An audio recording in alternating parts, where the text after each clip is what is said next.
Mark is the director of the MRI research program for UH Radiology and the director of the Interactive Commons at Case. And I remember talking with Pam Davis and Barbara Snyder about this concept of making sure that we kept Mark busy by letting him develop an interactive commons. And I was pretty sure that was a place you can go to eat, but it turns out that's not the case.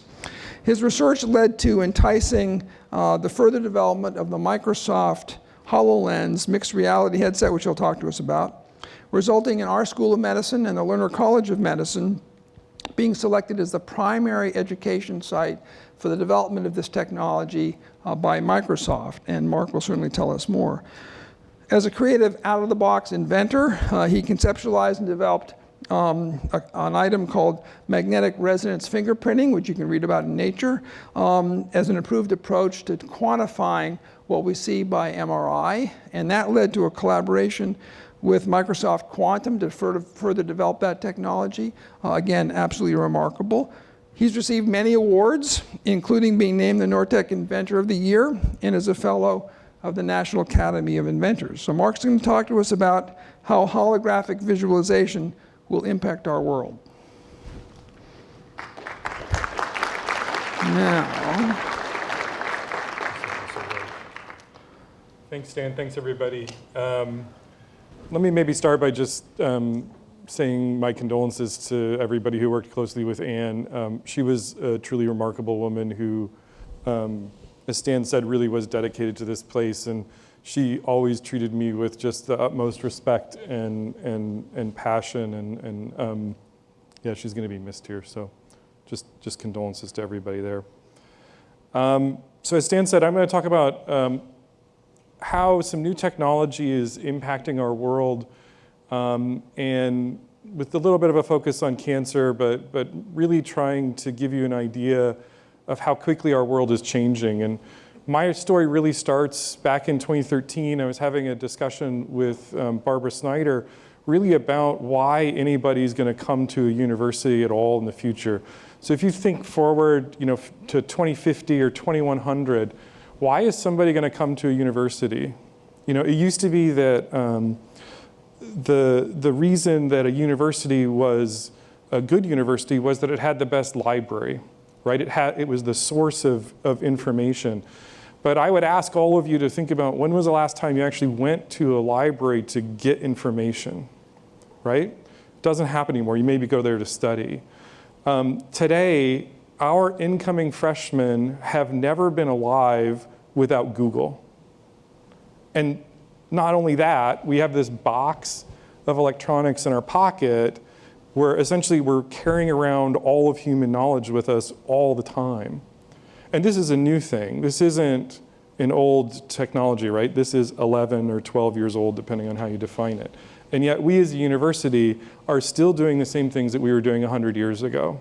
So when I ask this question about what's going to happen in 2100, it's going to be a very, very different world. And so the proposal to Barbara was to form the Interactive Commons, like Stan was saying, to be a place on this campus where we started to address this issue of what does the world start to look like. So Barbara said, great, here's your first job. We're going to be building this new building forever from now in July of 2019.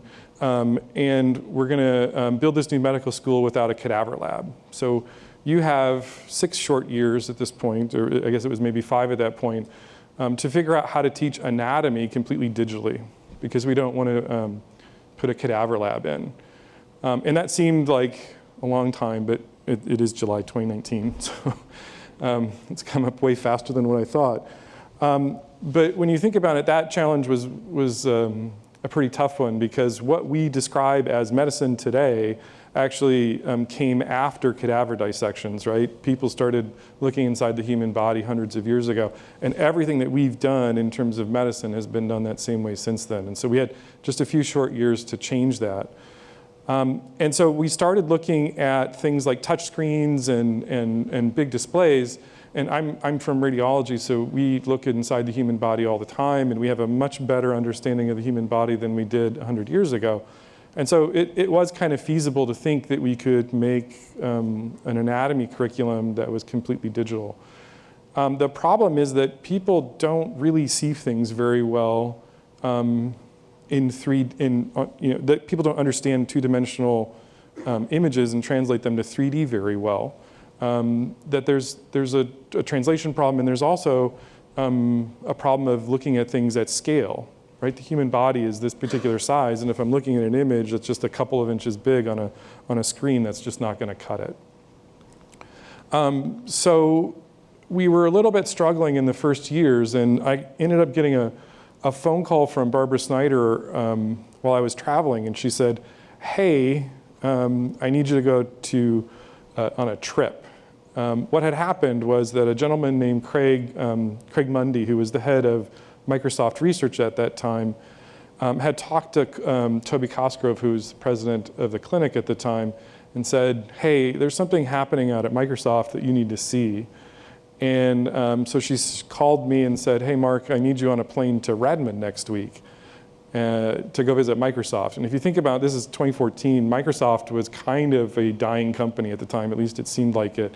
You know, everything was Apple and shiny and good, and Microsoft was a bunch of old white guys.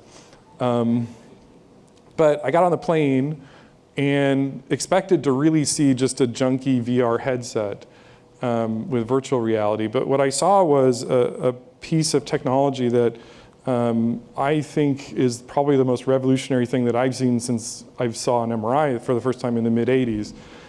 So this is a thing called a Microsoft HoloLens. This is a completely self-contained computer that you can wear on your head. It has this set of transparent visors in the front that use lasers to project holograms onto your retina directly that you then see as objects in the real world. And it's completely self-contained and has hours of battery life. So I can do things like I can put a weather station here on the stage if I wanted. I could put a big screen TV on the wall over there if I wanted. Or relevant to anatomy, I could bring the human body on stage with us too. And the technology itself is just really exquisite. And it's the kind of thing that is nearly impossible to describe. Even if I were to show you slides, it wouldn't come across. It's something you really have to see. And my favorite example of this was actually the first time that Jeff Dirk saw it. So Jeff used to be the dean of School of Engineering. He's a longtime friend of mine. I saw HoloLens about 6 months before he did. And I talked to him probably once a week about what I had seen and what his experiences were. And so he knew what he was getting into. He's a high-tech guy. And my favorite email that I've ever got was the one that he sent me the morning that he saw HoloLens. So he had experienced it all. And I thought I would read this to you. This is one of the reasons I need my notes. So this is 10:30 in the morning on April 2nd, 2015. He saw it the first time on April 1st. He says, last night I literally could not sleep. I kept saying that stuff is real, not videos, mock-ups, etc. It's real. My sense of when the future will happen has changed. The timeline has to be recalibrated, blown away, truly. I maybe got an hour's sleep. So I don't get emails like that all the time. But it just highlights that this is a truly revolutionary technology that you've got to see. And I know that some of you have seen this, and I'm going to invite you to come see it on campus. But this is really changing the way that we as humans interact with the world. This ability to see a hologram, to see digital information in our world, integrated into our world, is something that really hasn't existed. So I can change the way that I interact with a digital piece of information. I can change the way that I interact with a person, right? I can have somebody up here with me pointing at a hologram that doesn't exist. But I can also interact with the world differently, that I can put a big screen TV on that wall over there and I can push it and move it around. And all of that is made possible by this thing that I wear on my head. And the first time that I got to see this was actually in kind of an amazing experience where they put this on my head and they snapped their fingers and said, boom, you're on Mars. And I could look around and I could walk around on the surface. I could see where there were rocks. I could see that the rover, Curiosity rover, was behind me. And I could bend down and I could see what was going on. And they said this was a piece of software that JPL made to drive the rover around on Mars. And they said, you're never going to do this kind of decision on your own. You're always going to make this with a partner. So they said, here's John. And he appeared as a hologram about 15 feet from me. And he said, hey, come over here and look at this thing. Look at this rock. So I walked across the surface of Mars with John, and he taught me about this rock that was over here. And I'll never forget that. But think about that classroom. Right? I was on class on Mars with John. And John was in another room. Right? John was somewhere else. And so this sense of distance and scale and interaction and presence really starts to get messed up. And that's kind of some of the core stuff that I want to leave you with as a big message for the future. Right? This idea of sitting in rows of tables and chairs and listening to somebody talk that's physically here is a very time-limited thing. We're really going to start to experience these things globally and in a much more interactive way. So there's a lot of companies that are doing this, and I in particular wanted to just quickly say some results that we've gotten here in our anatomy curriculum. So it is July. We do have an up and running holo anatomy curriculum, it's called. The students that are the M2s this last semester did not dissect the pelvis for the first time in the history of this program. They learned completely digitally, and our testing that we've done over the last 3 years shows that the students are learning at the exact same rate and achieving the same scores as their colleagues who are doing it in the cadaver lab. But the time that's required for them to reach that level of knowledge is about 1/2.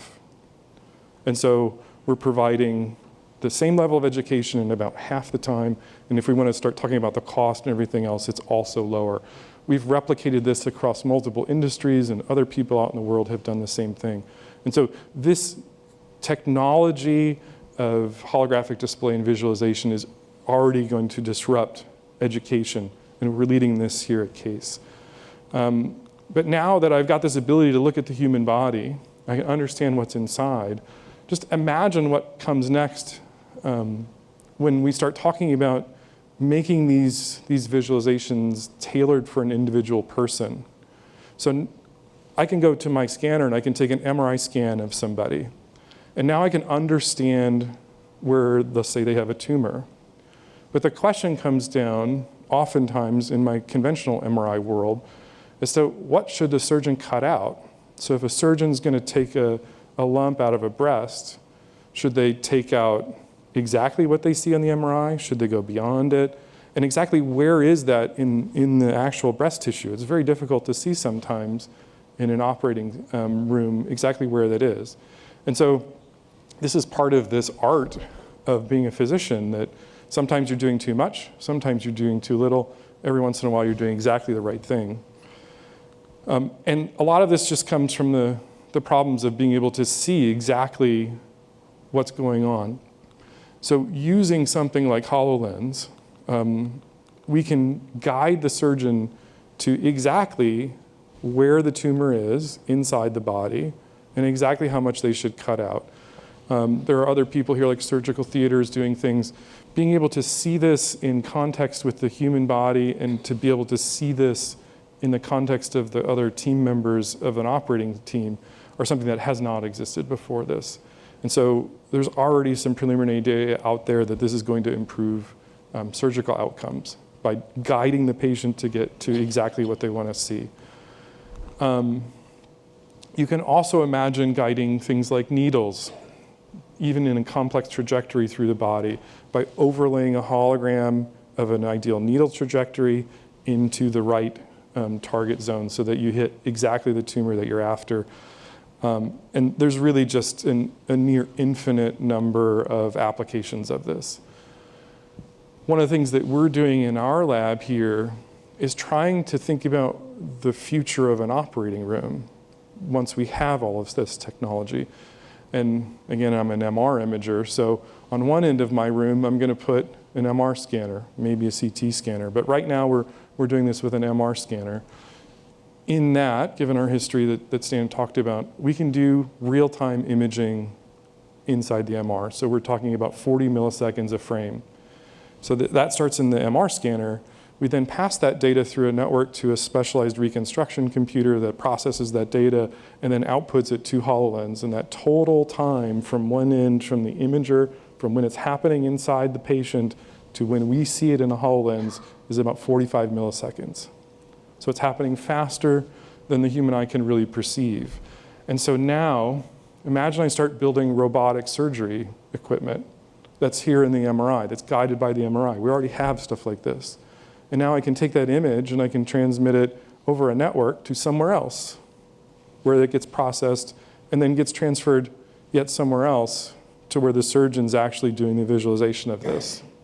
And so now, where does this all need to happen? Does this all need to happen in the same place anymore?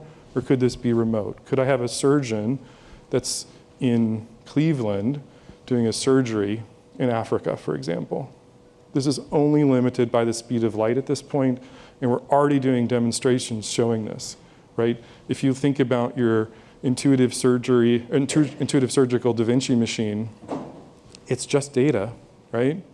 You're controlling a series of actuators that are going through a digital transform to a computer that's then controlling a robot. That could take place anywhere on the planet. So now imagine I've got the technology to record a human. So Microsoft and a couple of other companies are already developing studios where I can record a human at millimeter resolution at 120 frames a second. I can compress you and transmit you over the network somewhere else where then you could be visualized as being in the room with somebody else. This exists today. So again, if I can do a robotic surgery here with an imager and transmit that over the network, and I can also take me as a person and transmit that over the network, where am I? So you'll say, well, maybe I can't touch it. Well, Dustin Tyler here in our Department of Biomedical Engineering has been working at the VA here for years, giving veterans who have had body parts amputated the ability to touch. And again, just like the MRI and just like the image recording, it's just data, right? The information that goes from the tips of my fingers down a nerve to my brain is just data. And I can interrupt that chain and put that wherever.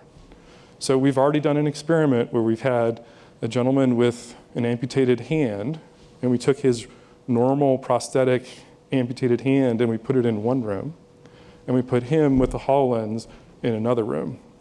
And he was able to see his hand and see where he was, and he was able to reach out and touch holograms that were somewhere else.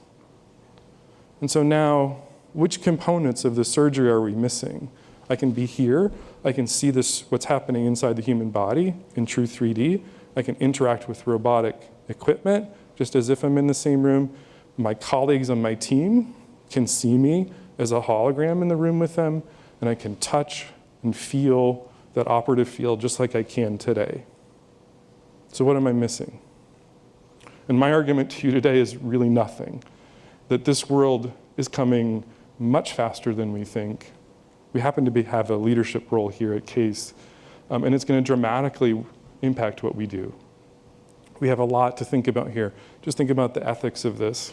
What happens if the network goes down? Imagine I'm in the operating room, and if you think that Facebook's data breach and things are bad, imagine what happens here. Who owns that wall, and who has the ability to display holograms over there? All of these are big questions that are being answered right now.